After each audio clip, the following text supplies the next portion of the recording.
네, 돈이 되는 뉴스 시작합니다. 하이투자증권 스마트 PB센터 이권희 부장 나오셨습니다. 안녕하세요, 부장님. 네, 안녕하세요. 네, 자, 일단 시장에 대해서 간략 코멘트 받고 가겠습니다. 오늘 어떤 시장이라고 분석하세요? 좀 정신없는 시장?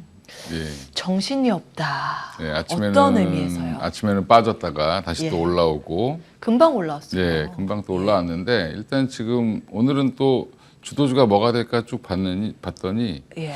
반도체도 좀 괜찮은데, 그러니까요. 자동차가 좀 약진을 오랜만에 하고 있습니다. 예. 그다음에 2차 전지는 조금 뭐 슬로우하고 이제 좀 쉬는 모습을 보여주고 있고, 네.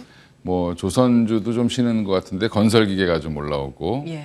예, 또 뭐 사우디 훈풍이 있었으니까 그런 부분들 때문에 지금 종목별로 이제 빠르게 이제 돌아가는 모습들이 좀 섹터별로도 빨리빨리 움직이는 모습이 좀 보이고 예. 그렇다고 해서 기존의 주도주들이 이렇게 막 확 죽지는 않습니다. 그러니까 오늘 아침에 처음 장 시작할 때는 예. 너무 이제 좀 큰 흐름보다는 예. 이제 약간 중구난방으로 많이 막 이것저것 올라와서 맞아요. 작은 테마주들이 예, 먼저 예. 치고 올라오고 나머지 다 쉬는 분위기였는데. 예, 그래서 근데 조금 예. 좀 자리를 잡아가는 그런 모습을 보이고 있는 것 같습니다. 자, 자리를 이제 슬슬 잡아가는 종목들을 한번 보겠습니다. 저희가 이제 우크라이나 재건하고 사우디 수주를 준비했는데 들어가기에 앞서서 간략하게 그 자동차 주가 강하다 하셨거든요. 예, 예. 뭐 계속 갈 수 있을까요? 왜 오늘 강하다고 보세요? 실적인가요? 뭐 일단은 2분기 실적에 대한 기대감이 있을 거고 여전히 지금 좀 한동안 쉬었죠 많이. 예. 많이 쉬었기 때문에 예. 다시 한번 또 현대차가 IR을 하고 나서부터 인베스터데이 하고 한 이후에 예. 조금 투자 심리가 조금 좋아졌다. 그리고 이제 기관이라든지 외국인들 쪽에서 예. 큰 자금들이 좀 현대 기아를 사기 시작하면서 일단은 뭐 부품주들도 이제 그동안 좀 쉬다가 다시 한번 또 오늘 강한 모습을 좀 보이고 있는 상황인 것 같습니다. 자, 보시기에 자동차가 주도주 중에 하나다? 아니다. 뭐 여전히 주도주로 보셔야 되고 주도주예요? 네. 오. 그 이유는 돈을 잘 벌고 있습니다. 삼성전자보다도 돈을 더 잘 벌고 있기 때문에 여전히 네. 주도주라고 인정하시는 게 맞고요. 예. 여전히 뭐 피크아웃에 대한 우려 이런 얘기 자꾸 나오고 있는데 그거는 항상 실적이 좋을 때마다 나온 얘기긴 한데 예. 2분기까지는 여전히 좀 괜찮다고 보고 있고 예. 그러면 하반기에는 과연 얼마나 투자가 잘 되고 이제 내년의 먹거리에 대한 이제 그런 비전을 얼마나 잘 제시하느냐 이번에 이제 그런 부분들을 이제 현대차에서 보여줬기 때문에 향후에도 저는 당분간 주도주로 이끌어갈 것 그러니까 같아요. 이제 내연기관에서 뭐 전기차로 바뀌는 과정이기 때문에 일단은 새로운 먹거리가 등장했다라는 부분은 뭐 이게 또 계속 지금 새롭지 않으실 수 있는데 이제 도로 위에 깔리는 거는 이제 막 시작하는 시작. 거기 때문에 좀 더 완성차 보세요. 부품 보세요. 뭐 일단은 빠른 거는 부품이 더 빠를 거고요. 완성차는 좀 진득하게 갈 가능성이 높다 이렇게 보시면 되고 네. 또 이제 하반기로 갈수록 조금 대형주 중심으로 간다는 의견들도 좀 나오고 있기 때문에 예. 그 현대 기아도 좀 유심히 보셔야 된다. 현대기아. 예. 예, 알겠습니다. 완성차에 조금 무게를 싣고 의견 주시는 것 같아요. 자동차였고요. 본론으로 들어가겠습니다. 역대급 중동 수주가 나왔습니다. 사우디에서 수주로 봤을 때는 역대 최대 규모가 주말 사이에 있었습니다. 현대건설이 따냈고요. 이게 안미랄 프로젝트라는 거에서 땄습니다. 사우디 최대 석유화학단지 건설을 하는데 총 4개 패키지로 나눕니다. 2번, 3번 이탈리아고 1번, 4번 현대건설이 따냈습니다. 수주 규모가 이번에 따낸 걸로 보면 한 6조 4천억 원 정도로 예상이 되고요. 그리고 전체 해외 건설 수주로 봤을 때도 역대 7위 규모입니다. 이번에 따낸 게. 다음 보겠습니다. 턴키 방식이래요. 그러니까 다 지어주고 키만 준다 해서 턴키죠. 기술력이 있어야 가능한 그런 방식이고요. 중동 수주 앞으로 이제 물꼬가 트일까? 이렇게 되면 전체적으로 건설 기업들의 호재가 될 텐데 이게 시작일까요? 일단요. 사실은 상반기까지 수주가 신통찮았습니다. 그런데 이번에 한 번 수주 따내가지고 한 번에 예년 수준을 회복을 했고요. 올해 목표치가 350억인데 138억 원 지금 찍힌 거 여기에서 목표치가 이제 성큼성큼 다가가겠구나라는 게 시장의 평가입니다. 지금 하고 있는 기업들의 각 사업 파트별이고요. 다음 보겠습니다. 볼만한 부분이 국내 뭐 주택건설보다는 해외에 이 레퍼런스가 많은 기업들을 지금 투자의 관점에서 볼 때가 됐나라는 일단 고민이에요. 어떻게 보세요? 그러니까 건설주를 정리를 하면 지난번에도 한번 말씀드렸는데 국내 건설 비중 높은 쪽은 여전히 지향하시는 게 좋을 것 같고요. 이제 국내 건설 비중이 높은 기업이 뭘까요? 일단 뭐 GS건설도 굉장히 국내 건설 비중 아직도 높고요. 높아요. 예. 해외 수주를 따내면 이제 비중이 바뀔 수 있는데 네. 아직은 이제 지금은 해외 수주 중에서도 뭐 여러 가지가 있겠지만 주로 이제 플랜트라든지 뭐 석유화학이라든지 아니면 뭐 담수화 프로젝트라든지 여러 가지가 있을 텐데 네. 그런 이제 이번에도 보면 석유화학 쪽에서 나왔죠. 네. 결국엔 이런 그 대규모 프로젝트 중심으로 움직이는 해외 수주 중심으로 움직였던 그런 그동안 이제 좀 소외받았던 회사들 결국엔 이제 가장 대표적인 게 뭐 중동에서는 현대 거고요. 그다음에 이제 뭐 이라크나 이쪽에서는 뭐 하나일 텐데 재건 관련돼서는 예. 그런 쪽들 여전히 좀 주목을 해야 되는데 사실은 이게 건설주가 참 어려운 게 프로젝트는 하고 있다, 뭐 준비 중이다. 이 프로젝트 사실은 수주 가능성이 높다라고 계속 나왔었던 얘기입니다. 예. 근데 이제 그게 막상 또 뚜껑을 열어봐야 알기 때문에 사실은 그게 되게 어렵죠. 그걸 기대하고 샀다가 만약에 그게 안 되면 예. 또 실망 매물들이 또 나올 테니까 그런 의미에서는 당분간은 그냥 저는 오히려 그 건설주보다는 네. 그 건설 기계 쪽이 더 낫지 않나 뭐 이렇게 보고는 있습니다. 예. 왜냐하면 어디 갖다 내든 쓰니까. 예, 예. 건설은 일단 건물 짓고 올려야 되니까. 그쵸. 그리고 이제 현대건설은 아마 그 원전도 많이 예, 같이 팀코리아로 구성해서 갈 텐데 수주가 착착 들어와야 되고 이 수주에 대해서 마진이 어느 정도 되는지도 따져봐야 되고 복잡하기 때문에 그보다는 그 건물 짓기 전에 어차피 들어가야 되는 게 건설기계. 그쵸. 미국 인프라 할 때도 건설기계, 재건할 때도 건설기계 중 필요한 쪽이 많습니다.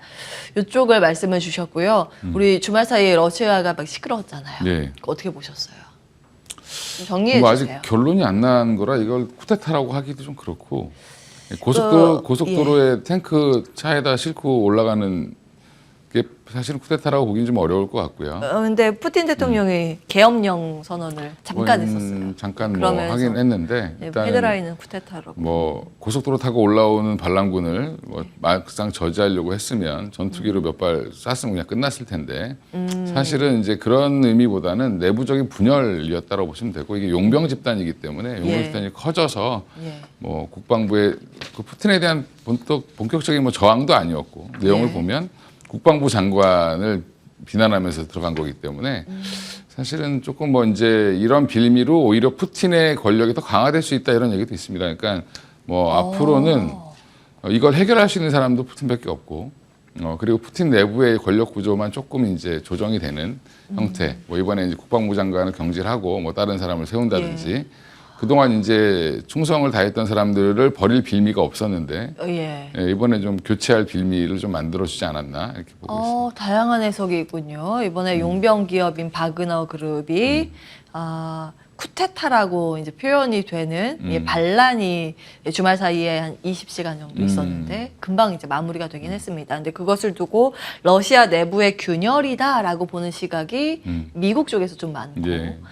반대로 내부 결속을 다지는 오히려 공고화하는 재료가 될 수도 있다라는 측면에서 둘 다 그렇게 보실 수가 있겠군요. 알겠습니다. 그러면 긴 관점에선 보고 움직이는 테마는 어쨌든 이제 우크라이나 재건 테마가 계속 이제 움직입니다. 네.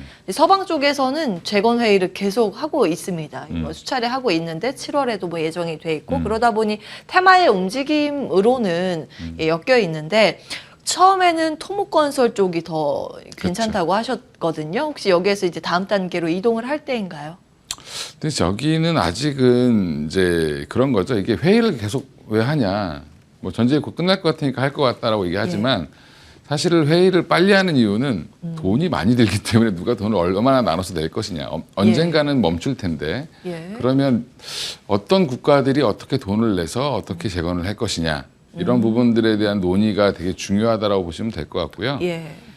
이제 서로 이제 이권이라든지 여러 가지 이제 경제적인 부담 이런 것들 때문에 지금 진행한다라고 보시면 되고 또 이제 이번에 그 뭐 반란인지 뭐 쿠데타인지 모르지만 이런 여러 가지 사건들이 벌어지면서 뭐 결국엔 종전이 좀 빨리 되지 않겠냐 뭐 이런 얘기들 뭐 휴전이 되든 종전이 되든 할 거다라고 지금 기대감 때문에 오늘 또 움직이는 모습을 보이는데 예. 이제 막상 진행이 되면 토건 쪽이 먼저 움직이겠지만 토건은 지금 주가가 많이 움직였죠. 그리고 예. 이제 뭐 철도 얘기도 나오고 있고 뭐 모듈러 주택 얘기도 나오고 있는데 주가의 반응은 여전히 건설기가 제일 핫합니다. 건설기. 그건 왜 그러냐면 일단은 돈 버는 데가 있고 플러스 알파 요인으로 뭐 우크라이나도 있고 중동도 있고 사실은 예. 중국도 있죠. 중국. 예, 중국의 이제 뭐 경기 부양 기대감 뭐 이런 것들도 있기 때문에 건설기계 쪽이 여전히 강한 모습은 여전히 재료가 많다. 엮으면 다 엮을 수 있군요. 다 엮을 미국, 수 있습니다. 중국, 우크라이나. 예, 뭐 중동발 또 네옴시티도 다시 얘기 나오면 또 올라오겠죠, 그죠? 예. 그렇군요. 그래서 이제 건설기계 차트가 가장 견조한 이유는 거기에 있다라고 보시면 될 것 같습니다. 예. 실제로 미국에서 지금 돈 버는 기업들도 많고. 맞습니다. 근데 앞으로 더 돈 벌 수도 있다고 엮을 만한 재료가 있다고 보셨습니다. 어떤 거 보시는지. 지금은 뭐 현대건설기계나 현대인프라코 보시는 게 가장 맞을 것 같고요. 네. 그다음에 진성 TEC는 좋아질 것 같은데 여전히 힘이 좀 없습니다. 무거운 모습을 보이고 있기 때문에 오히려 네. 지금 같을 때는 차라리 이제 여러 생각하지 마시고 그냥 인프라코랑 건설기계 두 개 보시는 게 좋을 것 같습니다. 네. HD 붙은 것도 좀 말씀 주셨고요. 그 방산주는 어떻게 보세요? 뭐 방산주는 오히려 이게 뭐 이제 전쟁이 끝나면 괜찮아질 거지 않겠냐라고 얘기하실 수 있는데 예. 그렇지 않습니다. 오히려 이렇게 되고 나면 지금 이미 방산은 계획을 계속 다 세웠기 때문에 예. 아무리 우크라이나가 이제 뭐 정전이 되고 휴전이 돼도 거기가 예. 이제 완충지대 역할을 할 텐데 얼마 전에 나토 가입을 거부했죠. 예. 유럽에서. 물론 이제 교전적인 국가는 가입이 안 된다는 조건도 있겠지만 그만큼 이제 우크라이나는 그대로 놔두고 중간에 완충지대 역할을 하면서 그 옆에 있는 국가들은 계속 긴장을 할 수밖에 없는 상황이 될 겁니다. 그러면 동유럽 쪽은 여전히 이제 국방비 예산을 계속 늘리고 있는 중이니까 예. 그런 부분들은 여전히 좀 뭐 아직까지는 괜찮다. 근데 이제 그렇다고 해서 방산이 지속해서 계속 가기는 좀 어려울 수도 있습니다. 그러니까 뭐 이제 올해까지는 신고가가 좋을 것 많죠. 같습니다. 예? 올해까지는 아마 괜찮을 것 같은데 올해까지. 이미 이제 그 수주 양이라는 게 결국에는 네. 신규 수주가 안 나오면 이미 공개가 다 되어 있기 때문에 계산 다 하죠. 예, 그러면 주가는 이미 다 반영되어 있을 가능성이 높다. 이렇게 보고 있습니다. 예, 늘 그렇습니다. 주가는 한 6개월 정도 빠르게 반영을 시키는 속성을 가지고 있습니다. 그래서 아마 계산기 다 두드려서 정부 예산이기 때문에 네. 금방 나오죠. 이런 것들이 이제 주가에 선 반영이 됐으나 어찌되었든 당분간은 조금 더 네. 상승의 룸은 남아 있다고 보셨습니다. 탑픽은 뭐라고 보세요? 방산. 방산. 네. 하나 에어로스페이스가 가장 탑픽인데 너무 올라서 사실은 예. 그렇죠. 예. 거기는 그 우주 쪽도 있잖아요. 예, 그러니까 누구한테 물어봐도 하나 에어로스페이스가 탑픽일 텐데 그 다음에 이제 차선호주로는 아마 현대로템을 다들 얘기할 겁니다. 근데 예. 지금은 현대로템이 조금 더 좋아 보입니다. 지금. 좋습니다. 그 우리나라 KTX 철도 교체 시기인가요? 그 얘기도 있던 것 그거는 사실 그닥 기대는 안 하시는 게 좋을 것 같은 게 예. 우리나라 내부 사업은 대부분 마진율이 한 2% 정도밖에 안 되기 때문에 매출만 그렇군요. 크다. 예. 예, 그래서 해외에서 오히려 어떤 프로젝트들을 따내고 하는 것들이 더 중요할 것 같고 철도는 해외. 예. 예. 그리고 이제 현대로템은 이제 중장기적으로는 지금 현대차 그룹 내에서 수소 관련된 사업 담당하고 있고 또 하나는 이제 여전히 이제 현대로템은 K2 전차 관련된 이슈가 계속 있는 거죠. 예, 그렇게 보시면 돼요. 알겠습니다. 유튜브 채팅창에 겨울바다님께서 전쟁 좀 빨리 끝났으면 좋겠어요. 우리 모두의 바람입니다. 평화가 어서 깃들기를 바라면서 다음 이슈 넘어가겠습니다.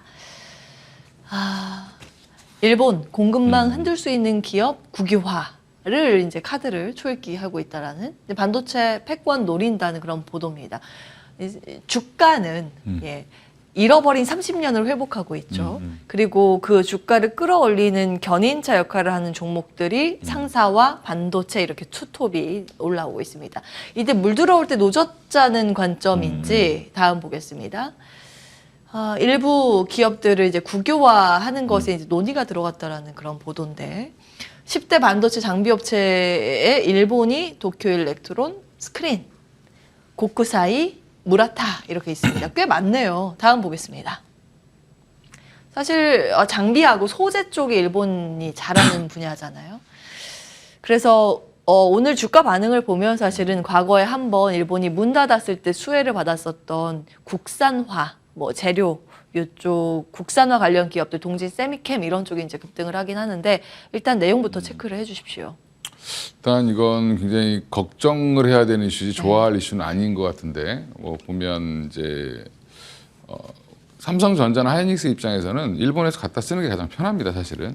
편한데. 그렇죠. 이 예. IDM 입장에서는. 지금 입장은 이제 소부장 업체들 같은 경우 국내 소부장 업체들 입장에서는 여전히 일본은 경쟁 상대일 수밖에 없고요. 예.